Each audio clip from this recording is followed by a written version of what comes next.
اور اگر یوں ہو کہ زمین میں جتنے درخت ہیں سب کے سب قلم ہو، اور سمندر کا تمام پانی سیاہی ہو، اور اس کے بعد 7 سمندر اور سیاہی ہو جائیں، تو اللہ کی باتیں یعنی اس کی صفتیں ختم نہ ہوں۔ بے شک اللہ غالب ہے، حکمت والا ہے۔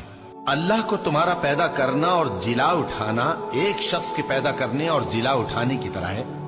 بے شک اللہ سننے والا ہے، دیکھنے والا ہے۔ کیا تم نے نہیں دیکھا کہ اللہ ہی رات کو دن میں داخل کرتا ہے اور دن کو رات میں داخل کرتا ہے، اور اسی نے سورج اور چاند کو کام میں لگا رکھا ہے، ہر ایک وقت مقرر تک چل رہا ہے، اور یہ کہ اللہ تمہارے سب اعمال سے خبردار ہے۔ یہ اس لیے کہ اللہ کی ذات ہی برحق ہے، اور جس کو یہ لوگ اللہ کے سوا پکارتے ہیں وہ سب باطل ہے، اور یہ کہ اللہ ہی عالی رتبہ ہے، گرامی قدر ہے۔